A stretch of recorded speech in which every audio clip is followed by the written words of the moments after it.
Disclaimer: all gameplay footage was recorded on July 20th, 2022, except for the bonus one, which was recorded on August 8th, 2022, so this review is outdated by now.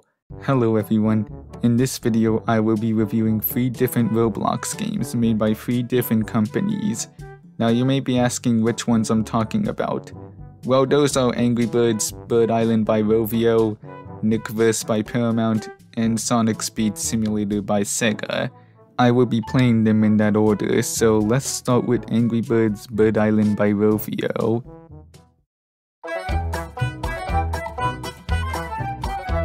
Playing this game for the first time was a doozy, as I was ignorant to the blue arrow when I first spawned in, so I wandered around the island to take care of my egg because of that. Now eventually I did notice the blue arrow and it was pointing towards red. I talked to him and he told me to go to Chuck, but I first wanted to see Destruction Simulator, so I went to the portal and was greeted with falling down the map. Strange, isn't it? I almost thought I was soft-locked until I pressed the switch button and went back on land, with my bird changing to my Roblox avatar because of the switch button. Anyways, in Destruction Simulator you launch yourself at obstacles like walls or towers, but apparently I was dumb enough to keep launching myself at the wall until I realized that I had to level up, so I went to launch myself at the wooden towers for XP. After that I had to go to a training dummy to level up, causing my egg to become a hatchling and finally allowing me to break the wall.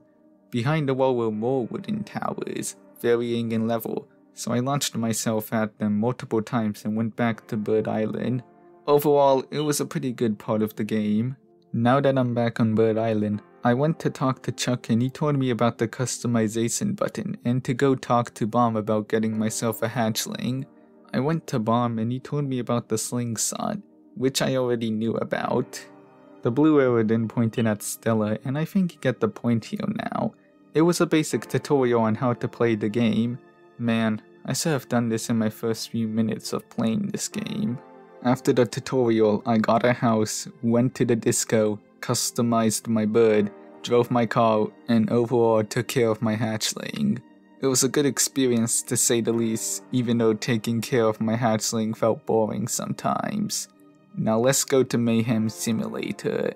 In Mayhem Simulator, you launch your hatchling towards nearby towers while gaining money to buy new hatchlings. If you have 4, you will gain a new ability called Ultimate, which will send your hatchlings in a launching frenzy towards any nearby towers. It's a fun part of the game, but what isn't fun is when collecting the gems and coins here. It would be fine if I could sprint while doing this, but nope, you can't sprint here for some reason. Overall, Angry Birds Bird Island is a kinda good Roblox game, and I give it a 5.5 out of 10 for that. Bird Island can be fun but boring, Destruction Simulator can be pretty fun, and the same goes with Mayhem Simulator, if it wasn't for how slow it is to collect coins and gems there. As for visuals, sounds, and music, they're pretty fine to me. Now let's move on to the next game.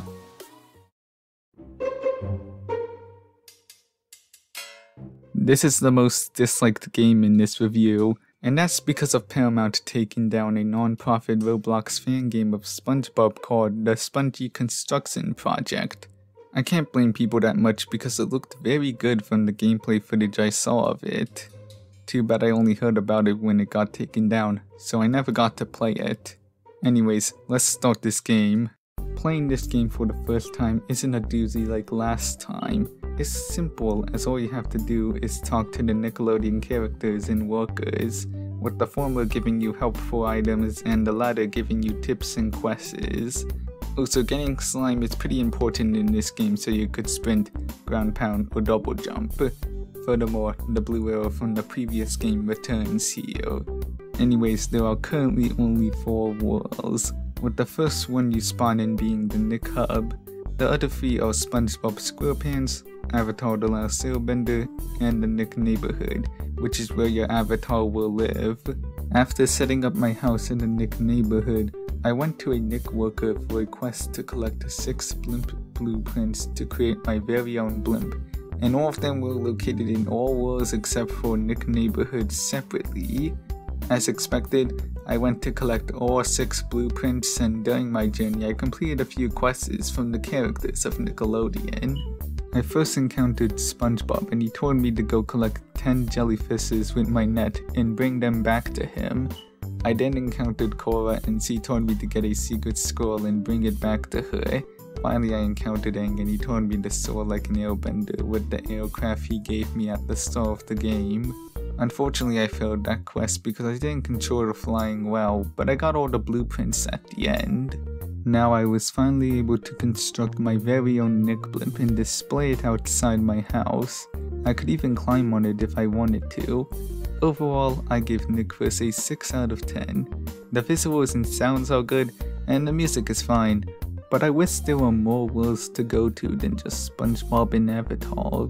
I know it's in beta, but it could use more worlds right now. That aside, it's a good Roblox game. Also, can we talk about how cursed Jimmy Neutron's model is? Anyways, let's move on to the last game.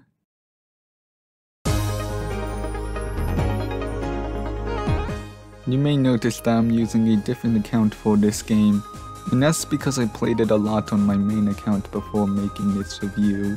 There was a reason why, and that's because it's the best game out of the 3 in this review. Playing this game for the first time is pretty simple, as all you have to do is press the help button and it'll tell you all the things you need to know about the game, from the controls, how to get faster, and racing. Now for gameplay, you start off as the slowest thing alive, but as you collect gems you get faster over time. You can also collect rings to buy chows and trails for your avatar. You can even play as your favorite Sonic the Hedgehog characters if you collect their cards from other worlds. Speaking of other worlds, you have 6 worlds to explore, and I only went to the 2nd world during my gameplay. It was a very fun experience for me, as the gimmicks were fun and getting faster over time was too. You can also rebirth if you reach a certain number of levels, which will multiply the XP and rings you earn. Furthermore, you can race against other players and the races even have gems and rings to collect.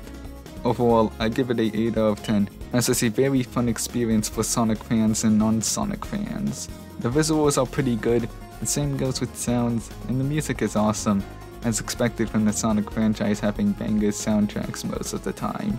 Pretty much, I recommend playing this Roblox game. Bonus. While making this video, I found out that Cool Math Games made their own Roblox game called Math Simulator. If this was on the main list, it would technically be the most disliked game in this review, and I understand why, because despite the name Cool Math Games, the games on that website aren't about math. Well, there is Cool Math for kids, but still, the audience for Cool Math Games play flash games like Run or Papa Louie on that site, and this game isn't about platforming or another genre, but instead about doing math. I'm not sure if I should rank it, because it's just an edutainment Roblox game where you do addition, subtraction, and multiplication. You can change the difficulty, increase the IQ, and talk to NPCs, but that's all there is to it. Anyways, those were my reviews on 3 different Roblox games made by 3 different companies. I hope you enjoyed this video, because after making the Great Ape Iceberg, I've been wanting to make more content with more effort than my previous content before. Anyways, goodbye.